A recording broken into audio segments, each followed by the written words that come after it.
El aire acondicionado de la sala de juntas zumbaba con ese sonido metálico que solo las corporaciones de 1.000 millones de pesos pueden permitirse ignorar.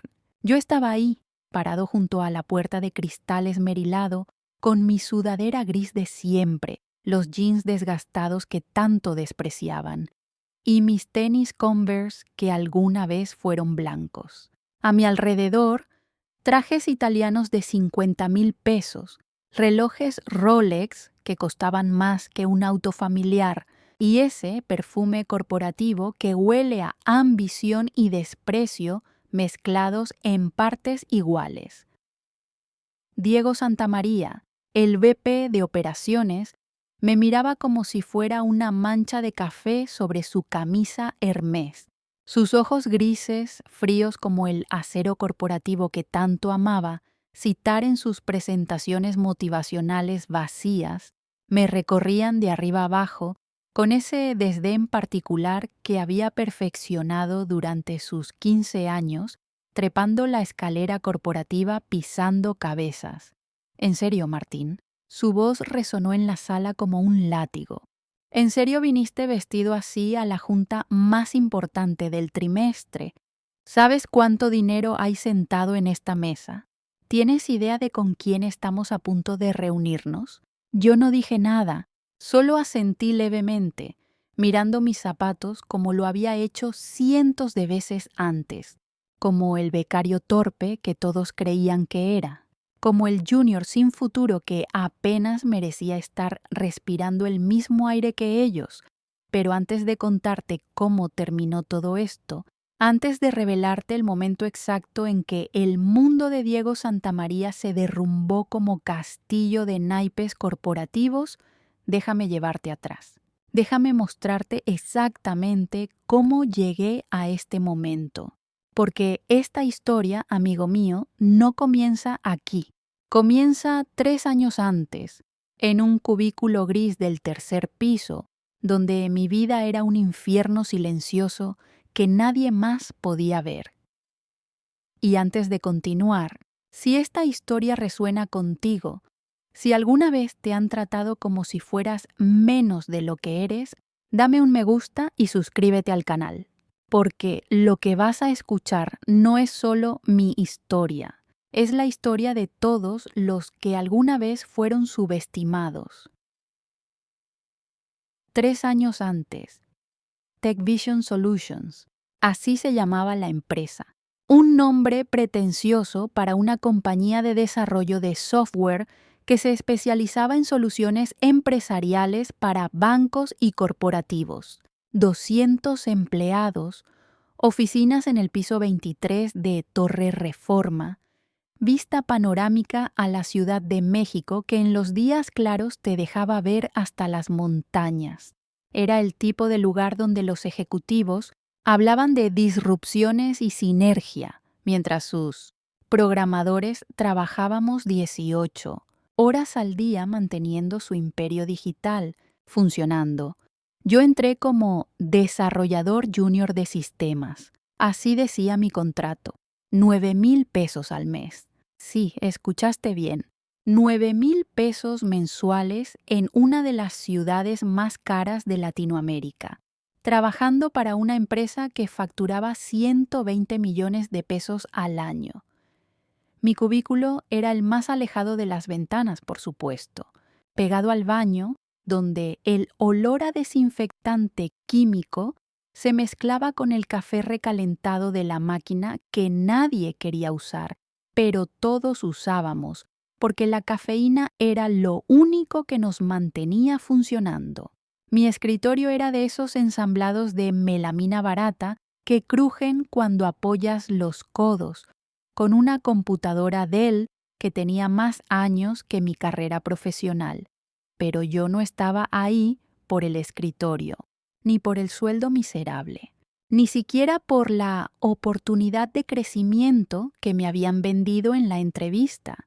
Yo estaba ahí porque TechVision Solutions tenía algo que me interesaba: acceso directo a la infraestructura financiera de los bancos más grandes de México.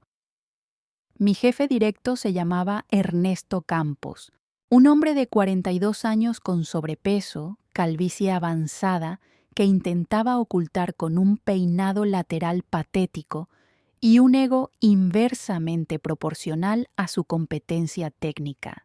Ernesto había estudiado programación en los 90, cuando COBOL era el futuro y la nube era solo algo en el cielo.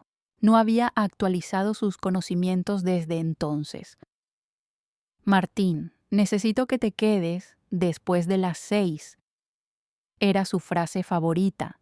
La decía todos los días, generalmente a las 5:30 de la tarde, cuando yo ya llevaba 9 horas frente a la pantalla y mis ojos ardían como si los hubiera frotado con jalapeños. Claro, Ernesto, siempre respondía lo mismo, siempre con esa voz sumisa, obediente, del empleado que no puede darse el lujo de decir que no, del becario eterno que agradece tener un trabajo, del chico que, según todos, apenas si podía escribir un algoritmo de ordenamiento sin ayuda de Stack Overflow.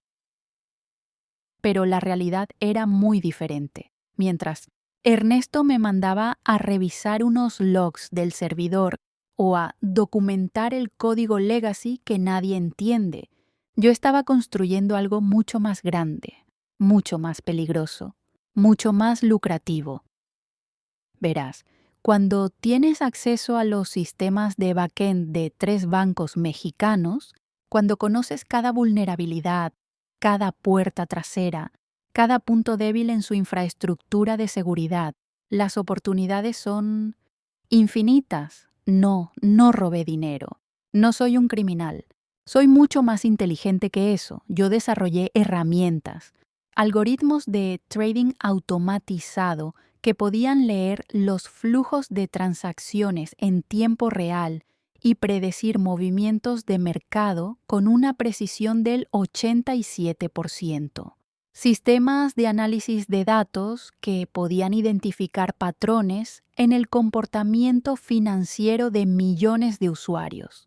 Inteligencia artificial que aprendía de cada transacción, de cada clic, de cada segundo de actividad bancaria. Y todo eso, todo ese código brillante, esas joyas de ingeniería de software, lo desarrollé en mi cubículo maloliente mientras Ernesto se llevaba el crédito de mi trabajo en presentaciones de PowerPoint, llenas de gráficos que él apenas entendía. El equipo de sistemas ha optimizado el tiempo de respuesta del API en un 40%, anunciaba él en las juntas ejecutivas, hinchando el pecho bajo su camisa de Sears, que siempre tenía una mancha sospechosa cerca del tercer botón. El equipo de sistemas era yo, solo yo. Los otros 4 desarrolladores en mi área pasaban el día jugando ajedrez en línea y quejándose de sus esposas. Yo era quien realmente hacía el trabajo. Yo era quien mantenía funcionando la infraestructura que generaba millones de pesos en contratos para la empresa, pero nadie lo sabía, nadie lo valoraba. Para ellos, yo era Martín, el becario perpetuo con su sudadera gris y su silencio cómplice. Y así pasaron los meses. Las humillaciones eran diarias, sistemáticas, casi rituales, como si el universo corporativo necesitara recordarme constantemente cuál era mi lugar en la jerarquía empresarial. Fernanda, de Recursos Humanos, una mujer de 30 años que había conseguido su puesto porque era sobrina del director financiero, me detenía en los pasillos con esa sonrisa condescendiente que reservaba para la gente que consideraba inferior.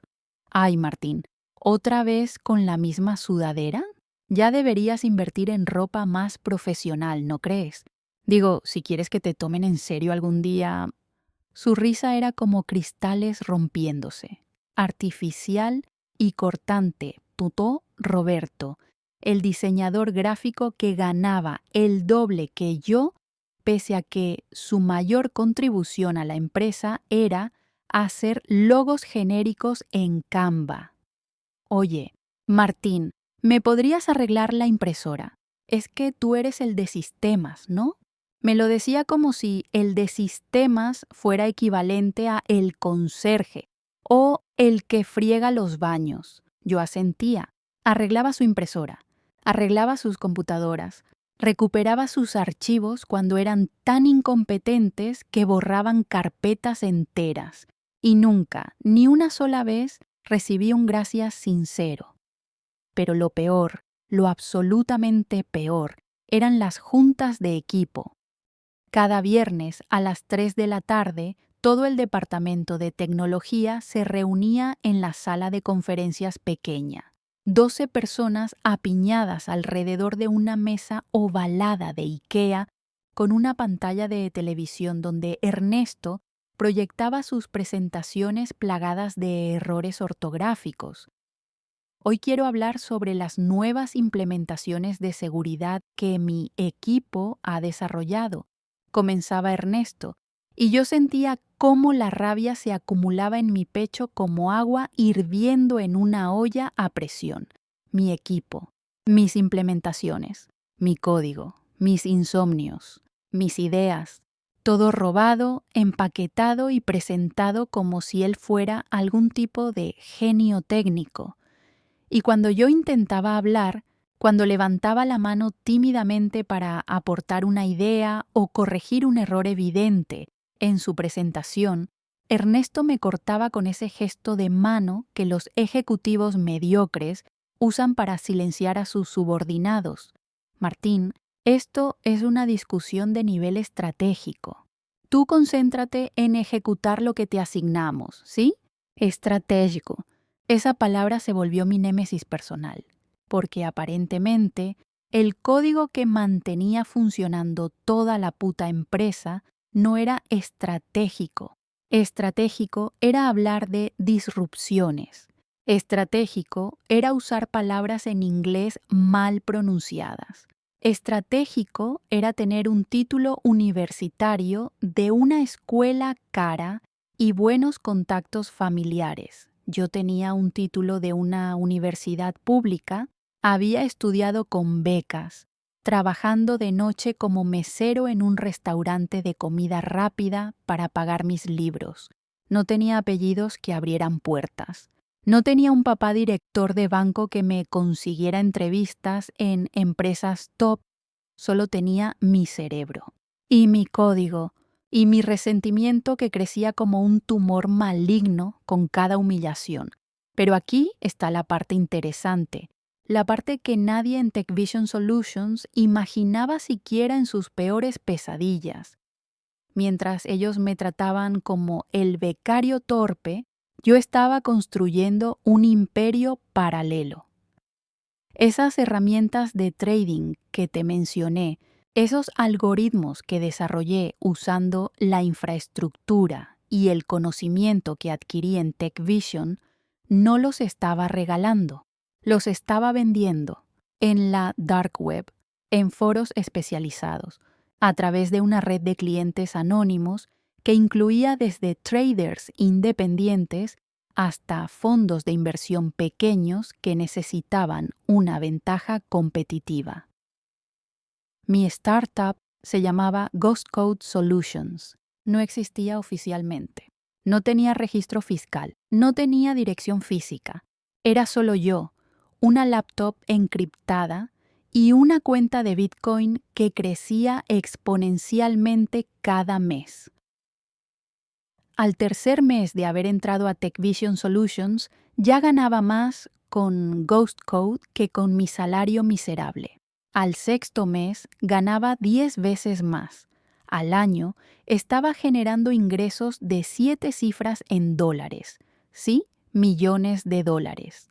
Mientras Ernesto me pagaba 9,000 pesos al mes y me trataba como su asistente personal, la ironía era deliciosa, casi erótica. Cada vez que Diego Santamaría pasaba junto a mi cubículo y ni siquiera volteaba a verme como si yo fuera parte del mobiliario de oficina, yo sonreía internamente, porque ese día mi cuenta de Bitcoin había crecido otros $50,000. Cada vez que Fernanda de Recursos Humanos me sermoneaba sobre mi falta de profesionalismo porque mis zapatos estaban gastados, yo pensaba en el Porsche 911 que acababa de comprar a nombre de una empresa fantasma en las Islas Caimán.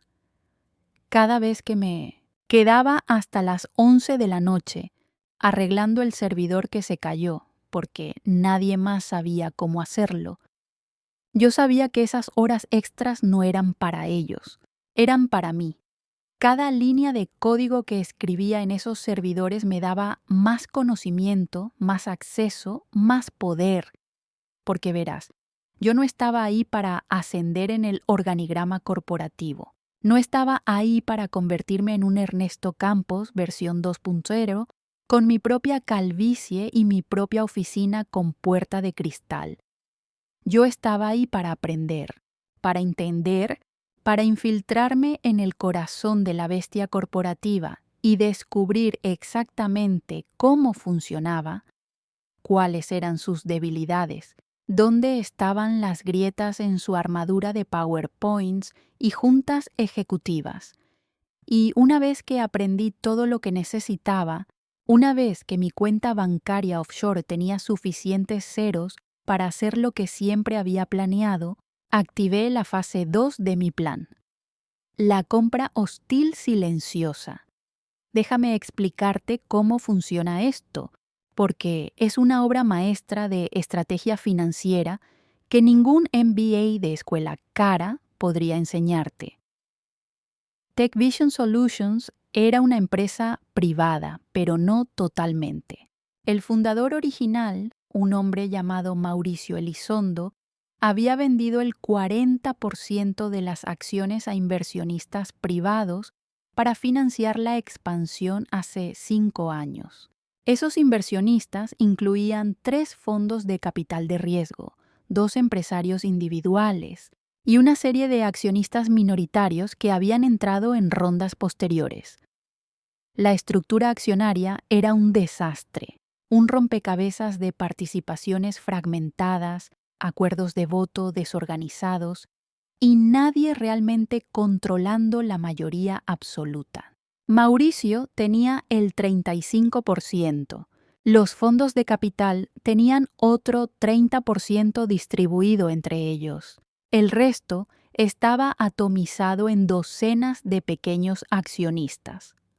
Durante 2 años, usando una red de empresas intermediarias, fideicomisos ciegos y asesores legales que no hacían preguntas incómodas cuando les pagaba suficiente, comencé a comprar acciones. Primero, los accionistas pequeños. Les ofrecía el doble del valor nominal de sus acciones. La mayoría vendía sin pensarlo 2 veces. Eran doctores, ingenieros jubilados, pequeños empresarios que habían invertido 20 o 30 mil dólares hace años y ahora podían duplicar su inversión. Para ellos era un gran negocio. Para mí era acumular poder. Luego fui por uno de los fondos de capital.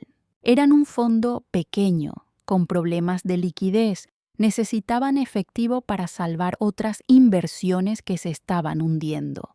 Les ofrecí comprar su participación del 9% por una cantidad obscena, 3 veces su valor de mercado.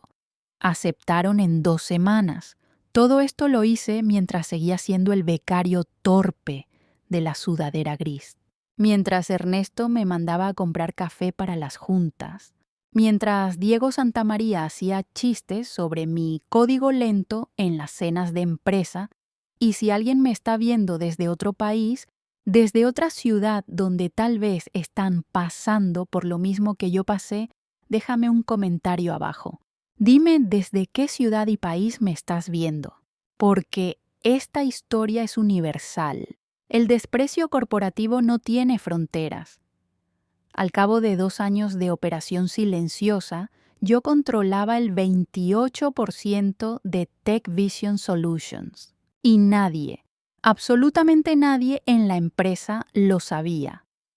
Mauricio Elizondo Seguía pensando que él era el rey indiscutible con su 35%. Diego Santamaría seguía creyendo que su posición de VP lo hacía intocable.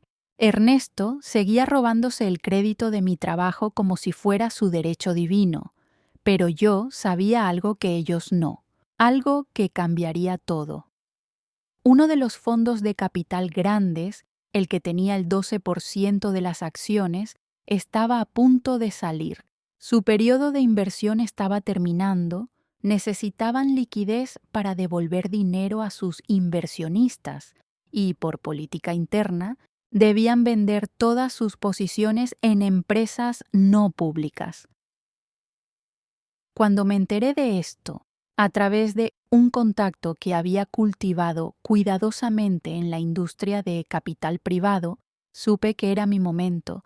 Preparé una oferta, no a través de mí directamente, por supuesto, sino a través de una empresa de inversión que había creado en Delaware, Estados Unidos, con un nombre genérico como Tech Invest Capital Partners, que sonaba lo suficientemente corporativo y anónimo.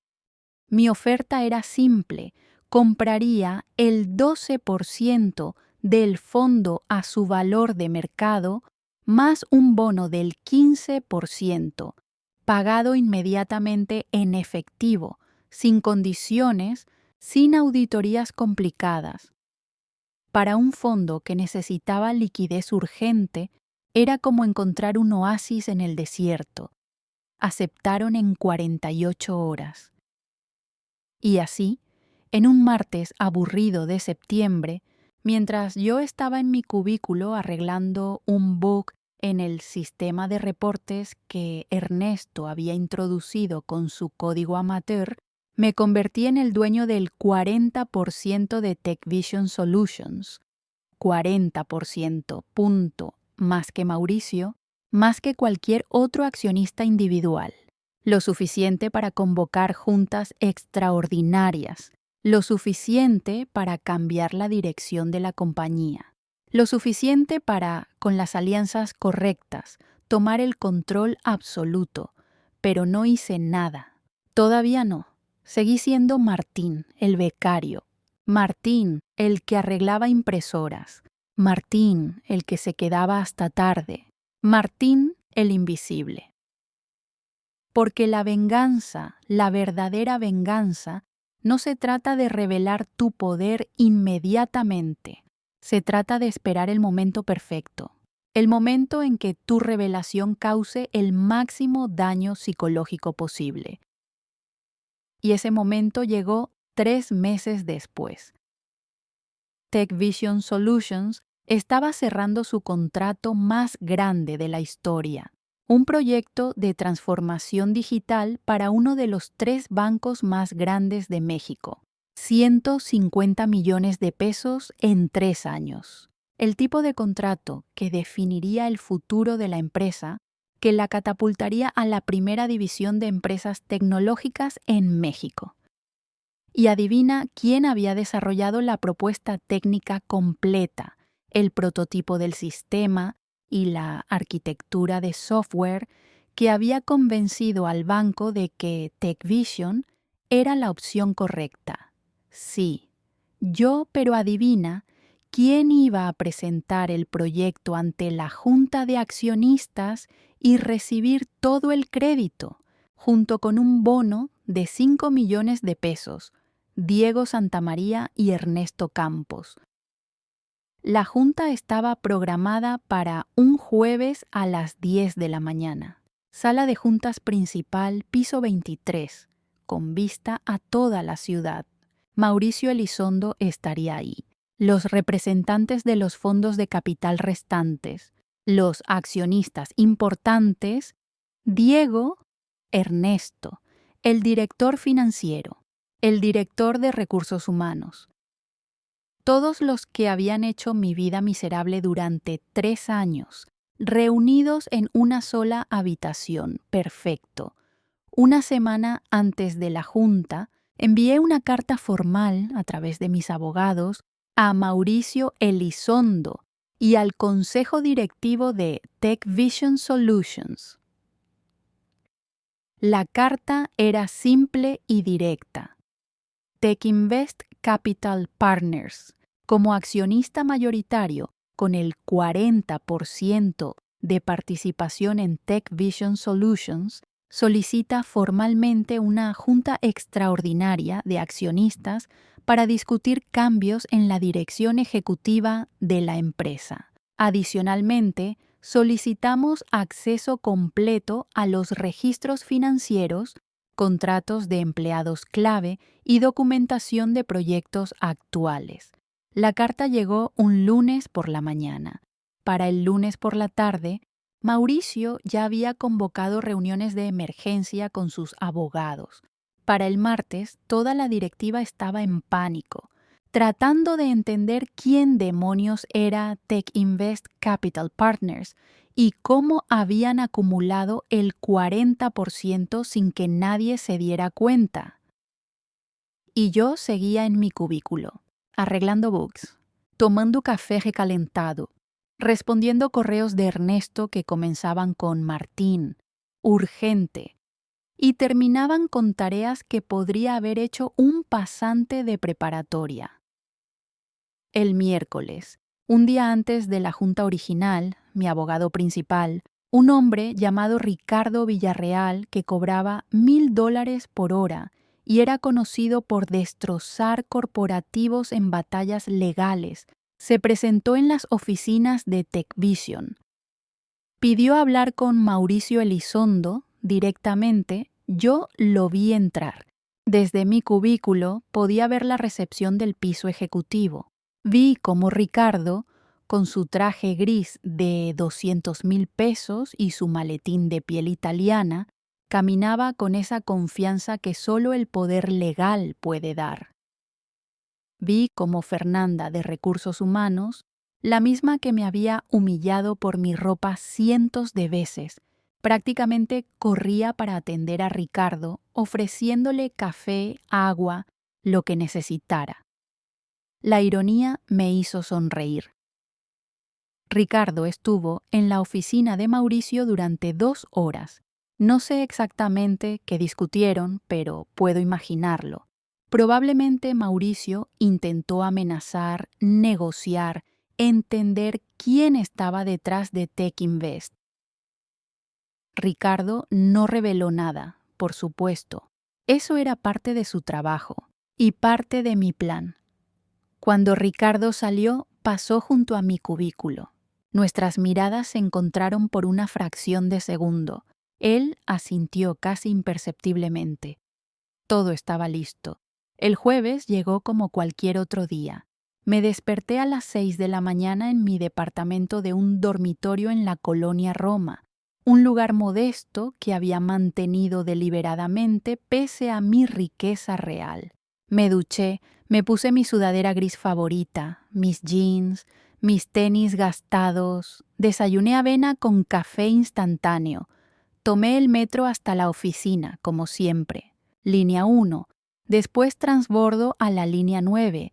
25 minutos de viaje apretado entre cientos de personas que también iban a trabajos que probablemente odiaban. Llegué a la oficina a las 8:30.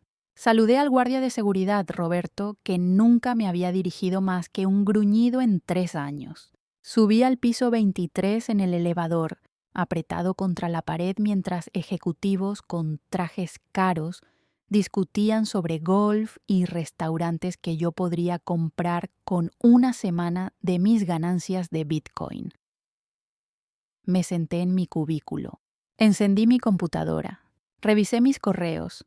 A las 9:30, Ernesto llegó corriendo, sudando, con esa expresión de pánico mal disimulado que tenía cuando algo realmente importante estaba por suceder. Martín, la junta de hoy va a ser complicada. Hay unos inversionistas nuevos, no sé, algo raro está pasando. Mauricio está histérico. Diego me pidió que tuviera lista la presentación del proyecto del banco por si acaso la necesitamos. Claro, Ernesto. La presentación está lista.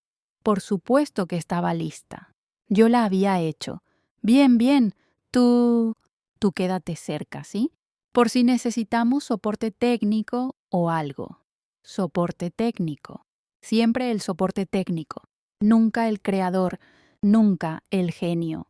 Siempre la herramienta desechable. Claro, Ernesto. A las 10 en punto comenzaron a llegar los participantes de la junta. Mauricio Elizondo llegó primero. Su traje Armani impecable, su Rolex brillando bajo las luces LED del pasillo. 52 años, cabello perfectamente peinado con gel caro, esa sonrisa de tiburón que usaba en todas las fotos corporativas. Después llegó Diego Santamaría, con su séquito habitual. 2 asistentes que cargaban su laptop, su iPad y su café de Starbucks que costaba más que mi almuerzo de toda la semana. Los representantes de los fondos de capital, el director financiero, el director de recursos humanos, Ernesto, sudando a través de su camisa. Todos entraron a la sala de juntas principal y entonces llegó Ricardo Villarreal. Lo vi salir del elevador, seguido por otros 2 abogados que trabajaban en su firma, los 3 con maletines idénticos, expresiones idénticas de profesionalismo letal. Se dirigieron directamente a la sala de juntas. Yo me quedé en mi cubículo, esperando. Pasaron 5 minutos, 10, 15. Entonces mi teléfono sonó. Era un mensaje de Ricardo. Es momento. Me levanté de mi silla. Mi corazón latía rápido, no por nerviosismo, sino por anticipación. Como un depredador que ha estado acechando a su presa durante años y finalmente puede lanzar el ataque final.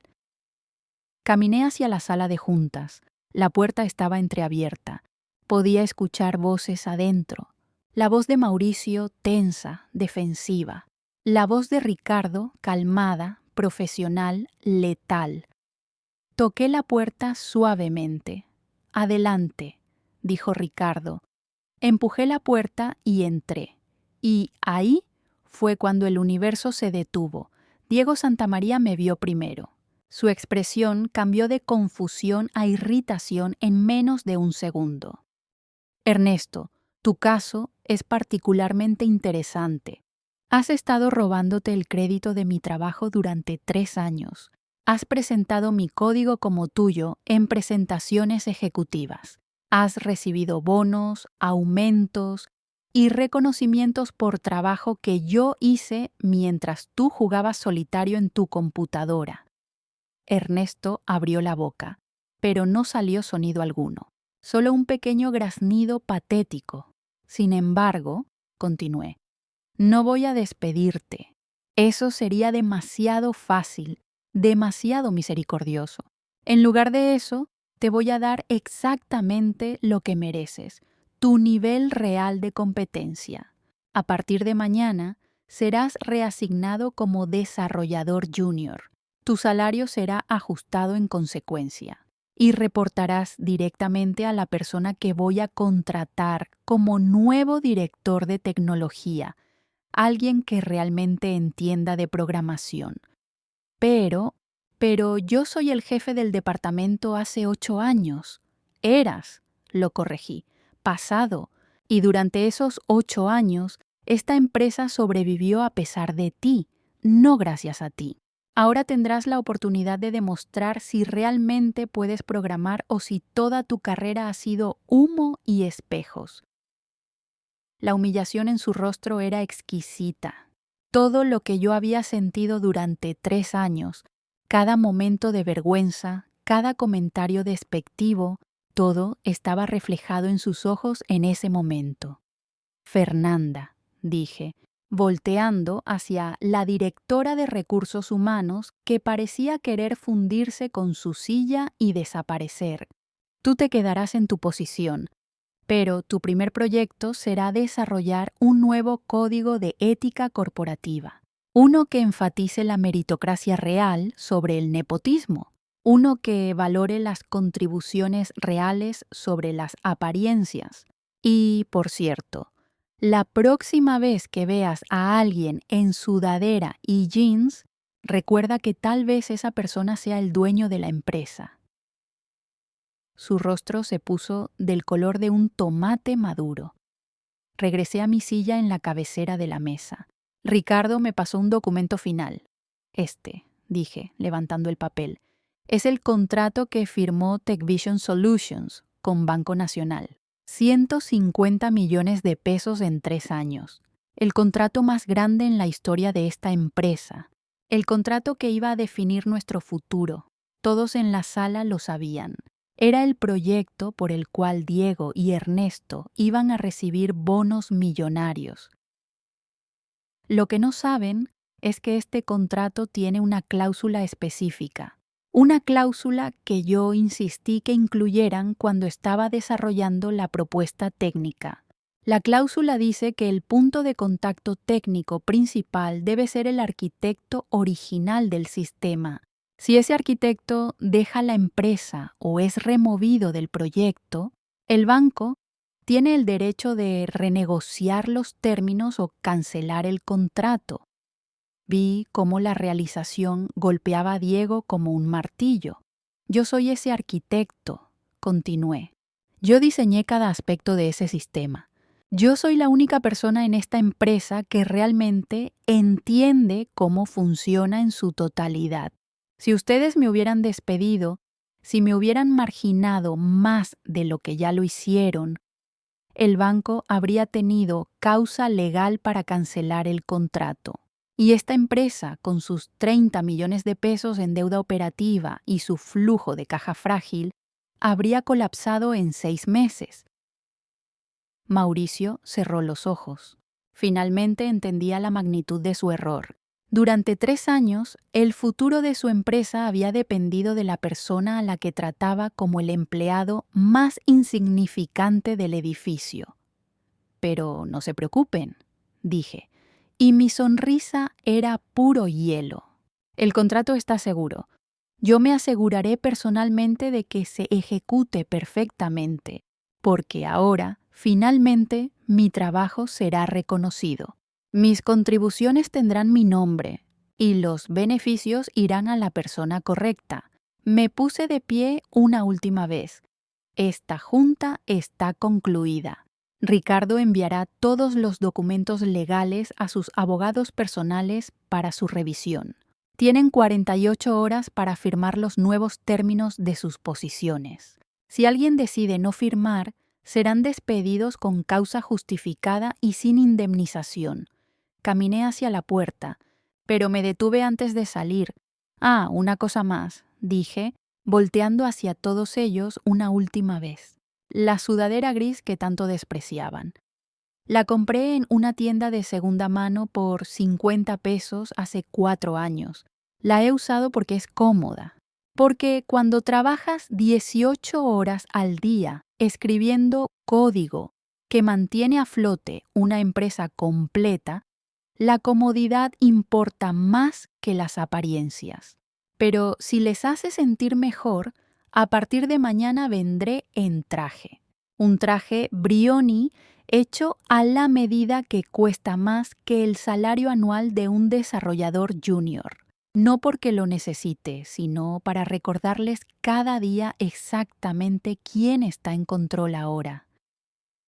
Salí de la sala de juntas y la puerta se cerró detrás de mí con un clic suave que sonó como un trueno. Afuera, en el área de cubículos, todos los empleados estaban en silencio.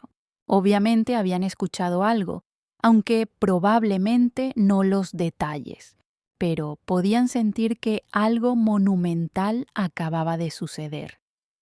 Caminé de regreso a mi cubículo. Recogí mis pocas pertenencias personales, una taza de café despostillada, una libreta llena de notas técnicas, una foto de mi madre que había mantenido en mi escritorio como recordatorio de por qué estaba haciendo todo esto. Roberto, uno de los desarrolladores que compartía el área conmigo, se acercó tímidamente. ¿Martín? ¿Qué pasó ahí dentro? Todo el mundo está diciendo que hubo una junta de emergencia. Lo miré. Roberto era de los pocos que nunca me había tratado mal. No era mi amigo, pero al menos me hablaba como a un igual. Diego Santamaría ya no trabaja aquí. Dije simplemente. Ernesto Campos fue degradado a desarrollador junior. Y yo soy el nuevo CEO.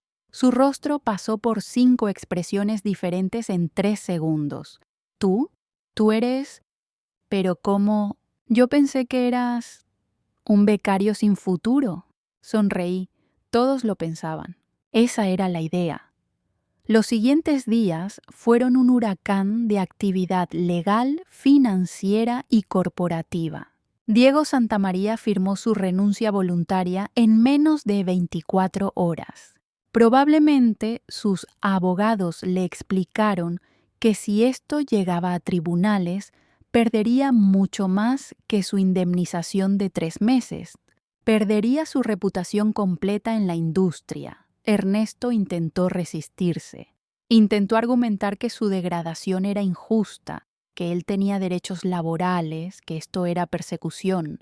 Pero cuando Ricardo le mostró la evidencia compilada de 3 años de robo intelectual, de correos donde él explícitamente se atribuía trabajo mío, de presentaciones donde había plagiado mi código línea por línea, su resistencia se derrumbó como castillo de arena ante la marea.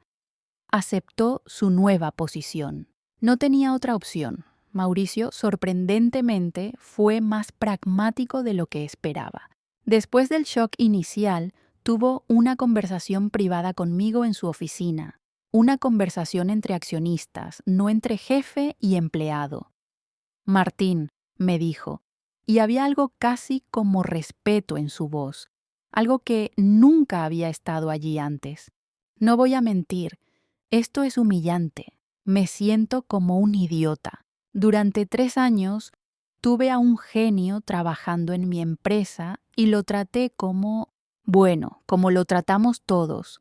Sí, respondí simplemente. No había necesidad de suavizar la verdad. Pero también soy un hombre de negocios, continuó, y reconozco el talento cuando finalmente lo veo, incluso si llegué 3 años tarde. Esta empresa sobrevivió gracias a ti, prosperó gracias a ti. El contrato del banco existe gracias a ti. Así que te voy a hacer una pregunta directa. ¿Planeas destruir TechVision Solutions como venganza o realmente quieres convertirla en algo más grande? Lo pensé por un momento. Honestamente, lo pensé. Quiero convertirla en algo más grande, respondí finalmente, pero en mis términos, con mi visión y con una cultura corporativa completamente diferente. Una donde el mérito real importe más que los apellidos o los títulos universitarios caros. Mauricio asintió lentamente. Martín, ¿qué haces aquí? Esta es una junta privada de accionistas. ¿Quién te dio permiso de entrar? Su voz tenía ese tono de superioridad absoluta que había perfeccionado. Ese tono que decía, tú no perteneces a este nivel, vuelve a tu cubículo donde perteneces. Yo no respondí. Solo caminé lentamente hacia la mesa, hacia la única silla vacía que estaba en la cabecera, frente a Mauricio. Disculpa, Ricardo, dijo Mauricio, mirando a mi abogado con una mezcla de confusión y creciente alarma. No sé quién es este joven, pero esta junta es solo para... Él es mi cliente, interrumpió Ricardo, su voz cortando el aire como un bisturí. Él es el dueño y representante de Tech Invest Capital Partners. Él es el accionista mayoritario de esta empresa. Él es quien convocó esta junta. El silencio que siguió fue tan profundo que podría escuchar mi propia respiración. Podía escuchar el zumbido del aire acondicionado. Podía escuchar cómo Diego Santamaría tragaba saliva con dificultad. Eso es imposible, tartamudeó Mauricio, su bronceado corporativo pareciendo palidecer en tiempo real. Martínez, Es un desarrollador junior. Es, es el becario de sistemas. Me senté en la silla, lentamente, deliberadamente. Dejé que el momento se extendiera. Dejé que el shock se asentara en sus cerebros corporativos. En realidad, dije finalmente, y fue la primera vez en 3 años que usaba mi voz real en esa oficina, no la voz sumisa del empleado asustado, sino mi voz verdadera, la voz de alguien que controla millones de dólares y tiene el poder de destruir carreras con una firma. Soy el dueño mayoritario de Tech Vision Solutions. Controlo el 40% de las acciones. Y a partir de hoy soy el nuevo CEO. Ricardo colocó un folder sobre la mesa. Un folder grueso, lleno de documentos legales, certificados de acciones, contratos, todo sellado, firmado, legalizado. Todo está en orden, continuó Ricardo. El señor Martín Reyes ha adquirido legalmente el 40% de las acciones de esta empresa durante los últimos 2 años. Como accionista mayoritario, tiene el derecho legal de convocar esta junta extraordinaria y proponer cambios en la estructura ejecutiva. Ernesto me miraba como si le hubiera crecido una segunda cabeza. Su boca estaba abierta, literalmente abierta, como un pez fuera del agua tratando de procesar información que su cerebro no podía computar. Fernanda, de Recursos Humanos, tenía las manos sobre la boca, sus ojos perfectamente maquillados, abiertos como platos. Pero fue la expresión de Diego Santamaría la que más disfruté. Porque Diego, el VP de operaciones que me había tratado como basura durante 3 años, que había hecho chistes sobre mi ropa, que había descartado mis ideas como si fueran el balbuceo de un niño, Diego estaba experimentando algo que probablemente nunca había sentido en su perfecta vida corporativa: terror puro. Esto tiene que ser un error, dijo finalmente, su voz temblorosa. No puede ser. ¿Tú eres el becario torpe? Completé su frase, sonriendo por primera vez en 3 años en esa oficina. ¿El junior sin futuro? ¿El chico de sistemas que apenas puede escribir código funcional? Me incliné hacia adelante, apoyando mis codos sobre la mesa de caoba de 300,000 pesos, mirándolo directamente a los ojos. Cada línea de código que mantiene funcionando esta empresa, cada sistema que genera los contratos millonarios que ustedes celebran en cenas caras, cada algoritmo que convenció al banco de firmarnos el contrato más grande de nuestra historia, todo eso lo escribí yo. Mientras tú tomabas crédito, mientras Ernesto se robaba mi trabajo, mientras Mauricio presumía en conferencias sobre su visión tecnológica, Ricardo abrió el folder y comenzó a distribuir copias de los documentos a cada persona en la mesa. Como pueden ver en la página 3, continuó Ricardo con esa eficiencia legal que justificaba sus honorarios obscenos. El señor Reyes no solo es el accionista mayoritario, también es el creador intelectual del 87% del código propietario de Tech Vision Solutions, código que, según nuestro análisis legal, fue desarrollado usando su propio tiempo y recursos personales, no los de la empresa. Eso es mentira, explotó Ernesto, finalmente encontrando su voz.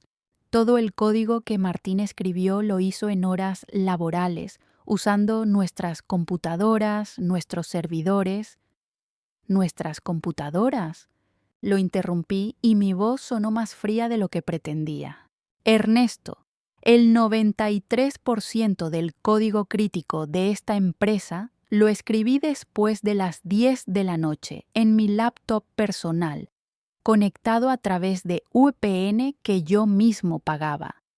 Tengo logs de tiempo, tengo registros, tengo evidencia forense digital que prueba exactamente cuándo ¿Dónde y cómo desarrollé cada sistema? Me volví hacia Mauricio, quien parecía estar experimentando las 5 etapas del duelo simultáneamente.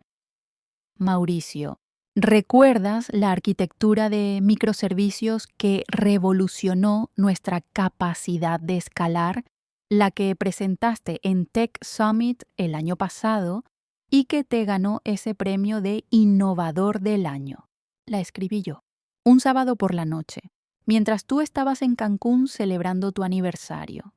Diego, continué, volteando hacia el VP que ahora parecía haber envejecido 10 años en 10 minutos. El sistema de optimización de recursos que tú diseñaste y que redujo nuestros costos operativos en 30%, ese que te ganó tu bono de 2 millones de pesos el trimestre pasado, adivina quién realmente lo diseñó mientras tú estabas en junta de golf con los clientes. El silencio era sepulcral. Pero eso no es todo, dije, recostándome en mi silla, disfrutando cada segundo de este momento que había imaginado 1000 veces durante 3 años de humillación. Ricardo, muéstrales el anexo B. Ricardo pasó a la página 15 del documento. Vi cómo los ojos de Mauricio escaneaban el texto, cómo su expresión pasaba de shock a horror absoluto. El señor Reyes, explicó Ricardo, también ha identificado múltiples irregularidades en la gestión financiera de Tech Vision Solutions. Específicamente, ha documentado que varios ejecutivos de esta empresa han estado facturando gastos personales como gastos de negocio, incluyendo viajes familiares, compras personales y, en un caso particularmente grave, la remodelación completa de una casa particular. Diego Santamaría se puso blanco como papel. Absolutamente blanco, eso es un malentendido, tartamudeó. Esos gastos fueron aprobados por ti mismo, lo interrumpí. Tú aprobaste tus propios gastos. 180,000 pesos en un viaje a Tulum que reportaste como reunión con cliente potencial, cuando en realidad llevaste a tu esposa y tus 2 hijos. Lo sé porque yo administro los servidores que almacenan todos los correos electrónicos de la empresa, incluidos los correos donde le preguntabas a tu asistente cómo hacer que unas vacaciones familiares parecieran viaje de negocios. El rostro de Diego pasó de blanco a rojo, rojo de vergüenza, rojo de rabia, rojo de humillación pura. Tú espiaste mis correos privados. No hay correos privados en servidores corporativos, respondí con una sonrisa. Es política de empresa. Está en el contrato que firmaste.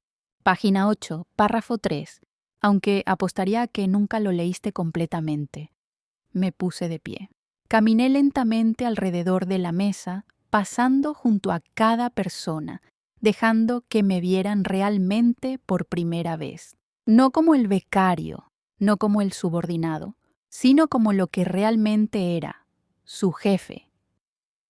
Aquí está lo que va a pasar, dije, mi voz llenando la sala con una autoridad que nunca había usado allí. A partir de este momento yo asumo como CEO de Tech Vision Solutions.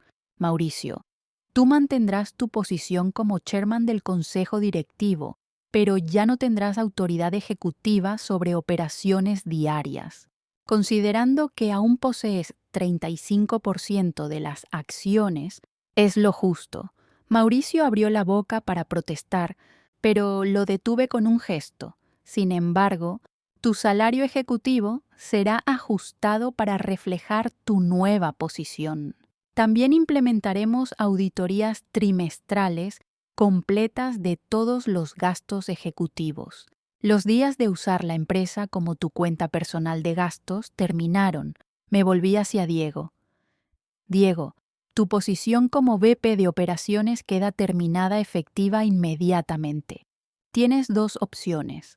Renunciar voluntariamente con una indemnización de 3 meses o ser despedido por causa justificada debido a las irregularidades financieras que hemos documentado. Si eliges la segunda opción, no solo perderás tu indemnización, sino que también presentaremos cargos legales por fraude corporativo.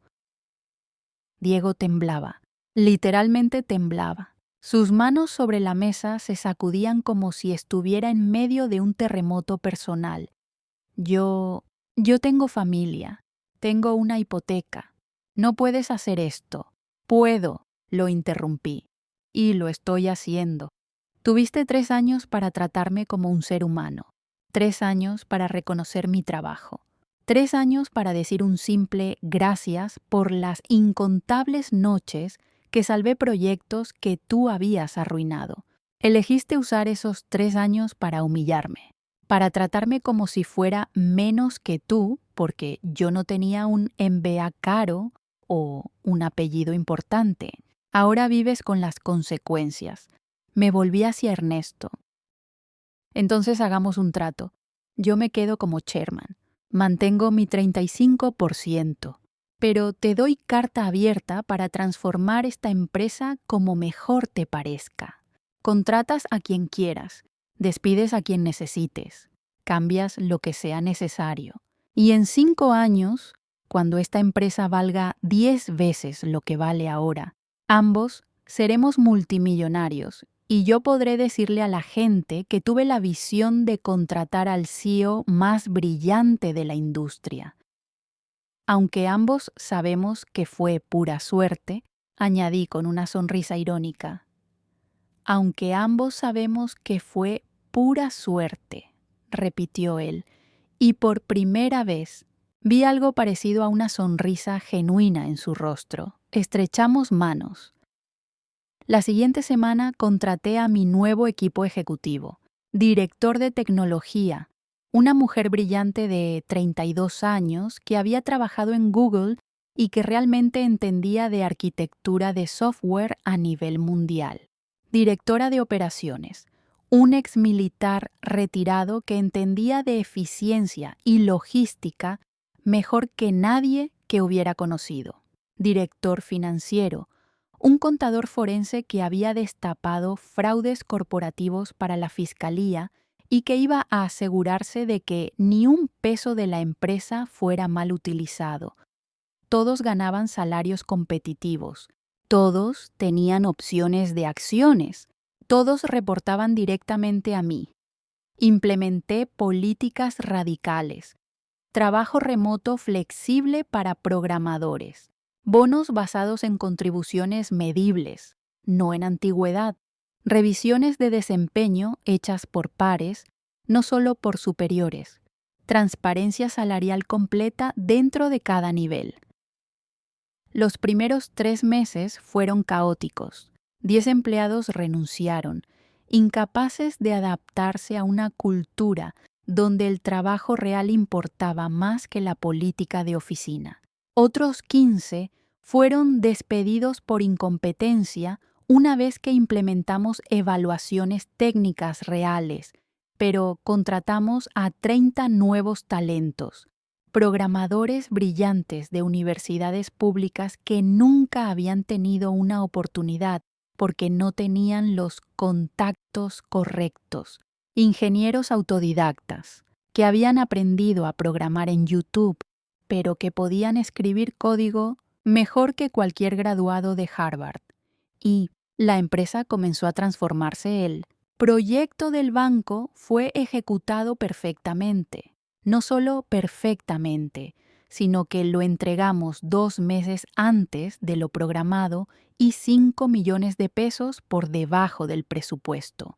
El banco estaba tan impresionado que nos recomendaron con otros 2 bancos grandes.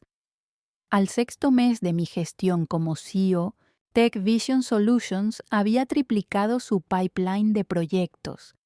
Al año, nuestros ingresos habían crecido 40%. Y yo ya no era el becario torpe con sudadera gris, pero tampoco era el ejecutivo genérico con traje caro y ego inflado. Era algo diferente, algo nuevo en la industria corporativa mexicana, Era un CEO que realmente entendía la tecnología que vendía, que realmente valoraba a sus empleados técnicos, que realmente construía cultura empresarial basada en mérito. Y la ironía más deliciosa de todas, Diego Santamaría terminó trabajando como consultor freelance, ganando una fracción de lo que solía ganar, viendo desde lejos cómo la empresa que él ayudó a dirigir florecía sin él. Ernesto Campos seguía trabajando como desarrollador junior, reportando a un jefe 20 años menor que él, luchando por entender tecnologías que yo había implementado y que él nunca se había molestado en aprender cuando era jefe. Y cada vez que lo veía en los pasillos, cada vez que nuestras miradas se cruzaban, yo podía ver en sus ojos la pregunta que nunca se atrevería a hacer en voz alta: ¿cómo no lo vi venir? 6 meses después, en una conferencia de tecnología en Monterrey, estaba dando una keynote sobre transformación digital y cultura empresarial. 500 personas en la audiencia, cámaras de televisión, periodistas de revistas empresariales. Y ahí, en la tercera fila, vi un rostro familiar. Un joven de 23 años con una sudadera gris, jeans gastados y una expresión de esperanza mezclada con inseguridad. Me recordaba a mí mismo hace 4 años. Después de mi presentación, se acercó tímidamente. «Señor Reyes», dijo nerviosamente, yo soy programador. Trabajo en una empresa grande, pero me tratan como si no importara, como si mi trabajo no tuviera valor. Escuché su historia y yo quería saber si tiene algún consejo. Lo miré, realmente lo miré, y vi mi pasado en sus ojos. «¿Cuál es tu nombre?», pregunté. «Carlos». «Carlos Mendoza». «Carlos, ¿eres bueno en lo que haces?» Creo que sí, pero nadie parece notarlo». Saqué mi tarjeta de presentación, no la genérica de la empresa, sino mi tarjeta personal con mi correo directo. «Mándame tu CV esta noche. Y ejemplos de tu mejor código. Si eres tan bueno como creo que eres, tengo una posición abierta en Tech Vision Solutions. Salario competitivo, opciones de acciones y lo más importante: serás valorado por tu trabajo real, no por tu apariencia o tus contactos». Sus ojos se llenaron de lágrimas. «¿En serio? ¿Haría eso por mí?» «Lo hago por todos los Carlos Mendoza del mundo», respondí. «Por todos los que fueron subestimados. Por todos los que tienen el talento pero no las conexiones. Porque yo fui tú, y nadie me dio una oportunidad hasta que tuve que crear la mía propia. Ahora, 3 años después de aquel día en la sala de juntas, TechVision Solutions vale $200 millones. Tenemos 500 empleados en 3 países. Somos líderes en transformación digital en Latinoamérica. Y yo uso sudadera los viernes, porque nunca quiero olvidar quién era. Nunca quiero convertirme en un Diego Santamaría o un Ernesto Campos. Nunca quiero ver a alguien brillante y descartarlo porque su ropa no es lo suficientemente cara o su título no es de la universidad correcta. Esta es mi historia. La historia de cómo el becario torpe se convirtió en CEO. Pero, más importante, es un recordatorio. Nunca subestimes a la persona en la sudadera gris sentada en el cubículo del fondo, porque tal vez, solo tal vez, esa persona está construyendo el imperio que algún día te comprará. Y si esta historia te inspiró, si te hizo sentir que tal vez tus propios sueños no son tan imposibles, hazme un último favor. Dale me gusta a este video y suscríbete al canal, porque hay más historias como esta, más lecciones sobre poder, venganza y justicia corporativa que necesitas escuchar. El mundo corporativo está lleno de Diegos y Ernestos, pero también está lleno de Martínez esperando su momento. ¿Cuál serás tú